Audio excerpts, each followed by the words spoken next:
endless, infinite journey into the divine qualities and into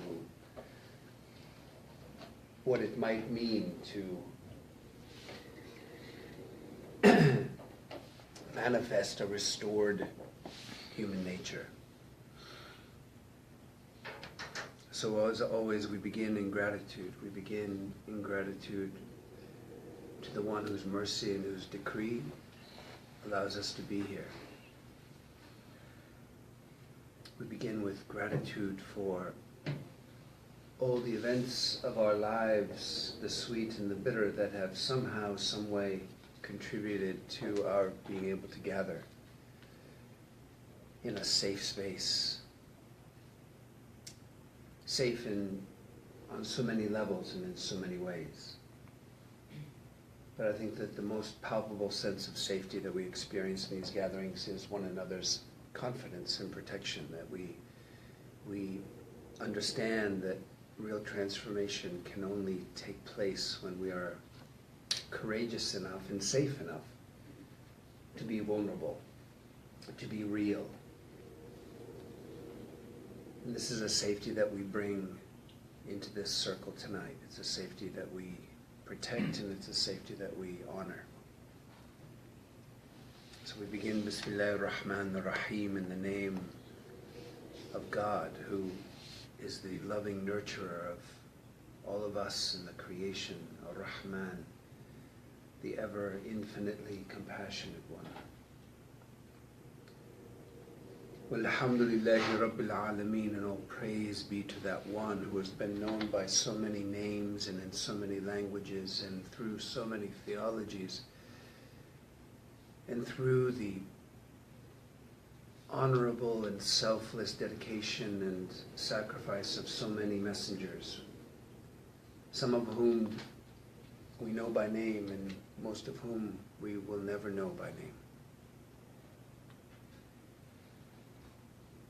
And so we offer our thanks to God and we offer our praise to God, even though we know that God doesn't need either our thanks or our praise.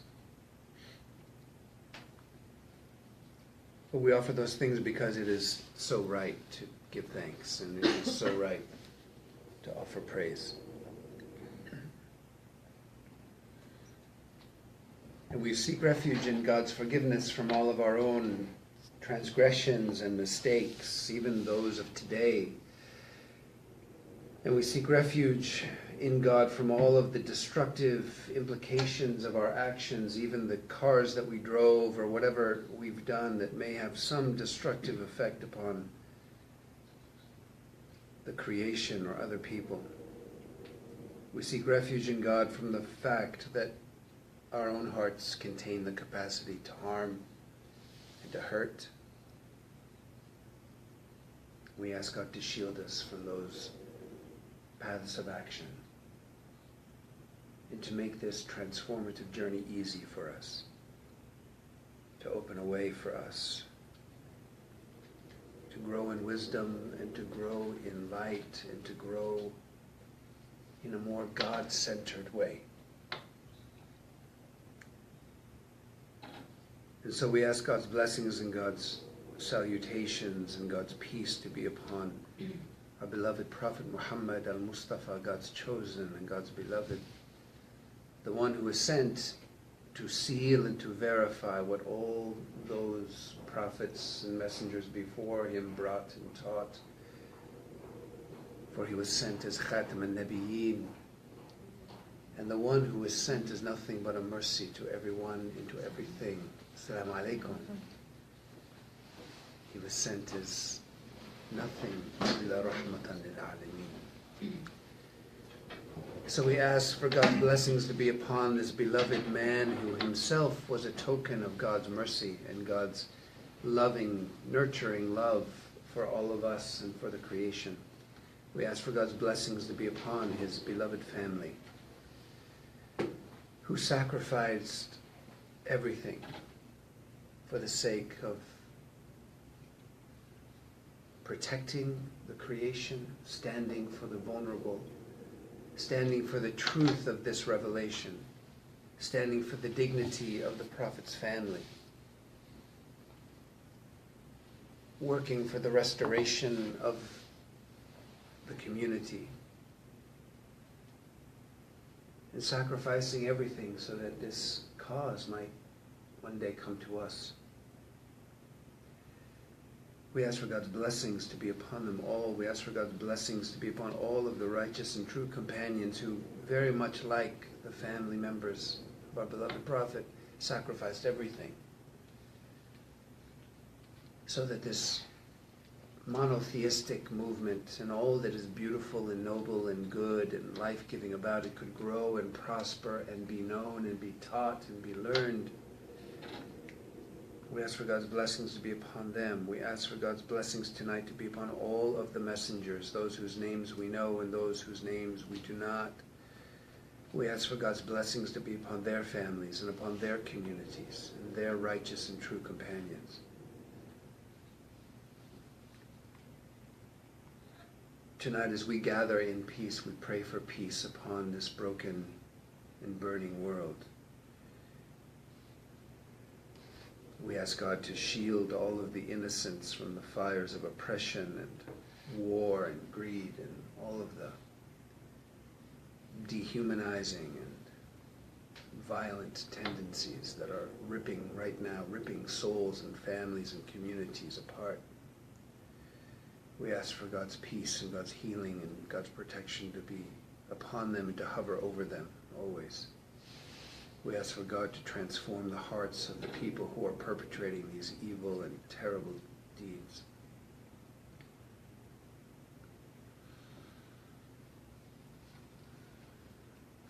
And we pray that somehow, some way, what we're doing tonight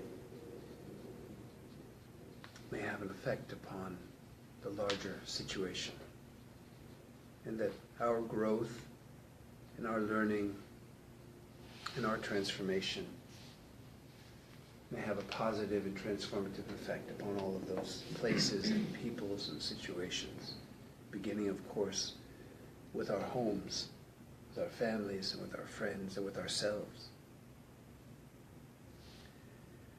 Tonight we also remember the indigenous peoples of this land, those sovereign nations who have been betrayed and so wronged and so vilified, but who still stand courageously and selflessly and lovingly and generously for the protection of this creation, for all of us.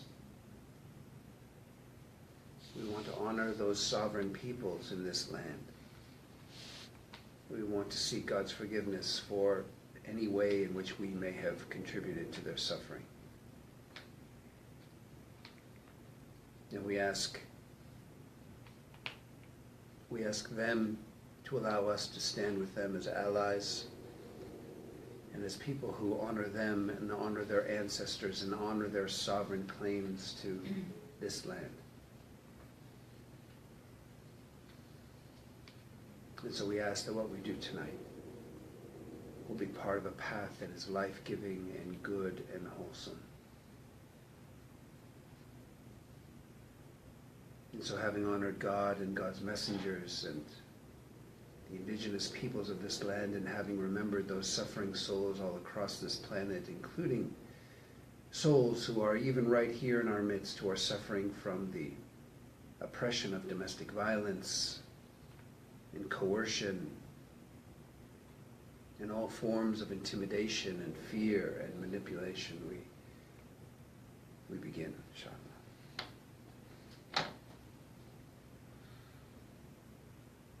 And so,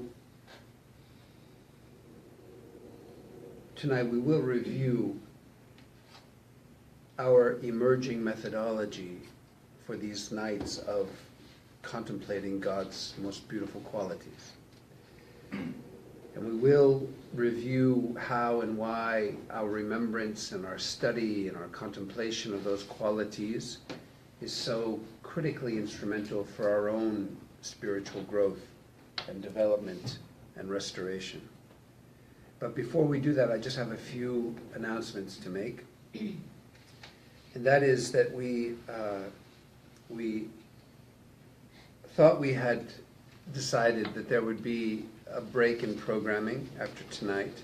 We're still not quite clear as to whether that's going to happen or not. So this is a good reminder that whenever we make a statement, we should always include what we call the istithna, saying inshallah, meaning that the best laid plans of mice and men can often go astray. And so we were, I think that we will have a alteration of programming during the blessed month of Ramadan, which is coming upon us.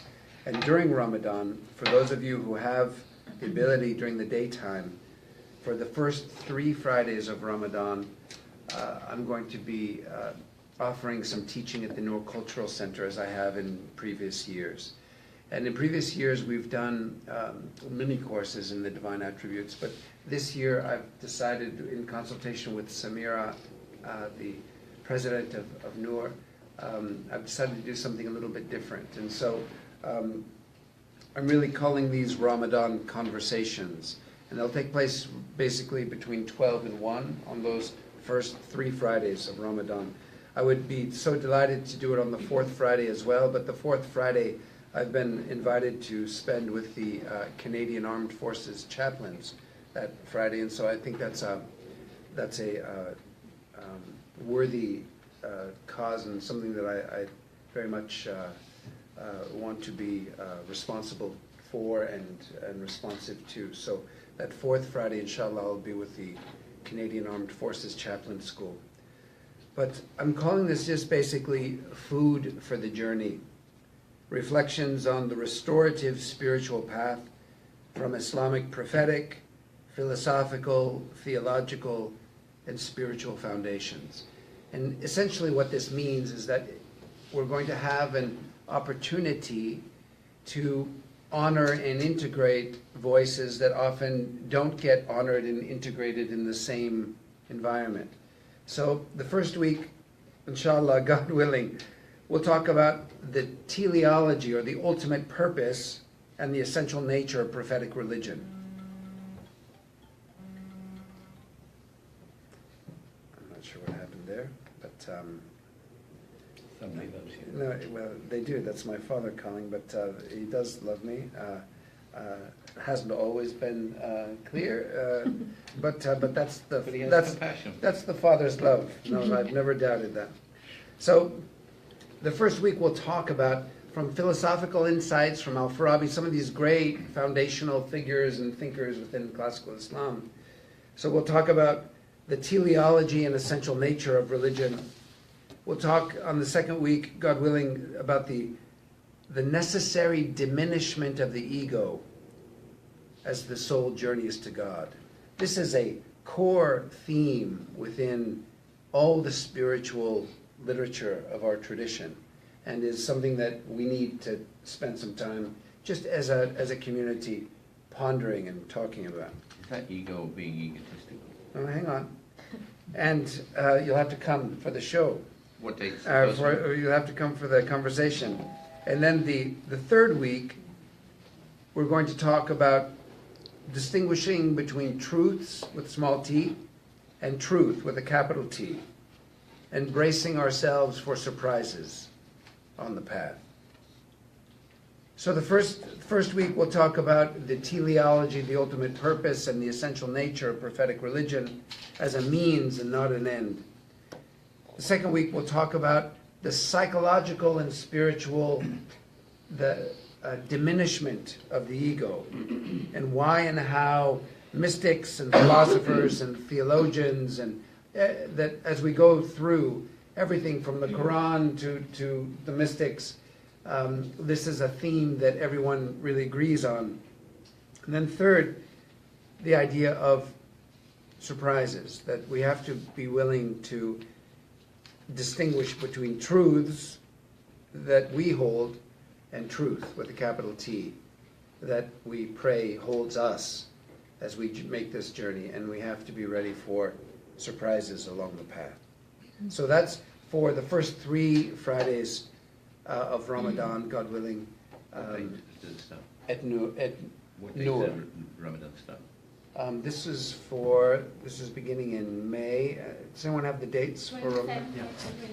Okay, The so. thing is that Ramadan might start on Friday, or it Yeah. might start on Saturday. Yeah, so we'll have to just keep our eyes open for start with the first 3 Ramadans, or the first 3 Fridays of Ramadan will be from noon to 1 at the Noor Center before Jummah prayers, God willing.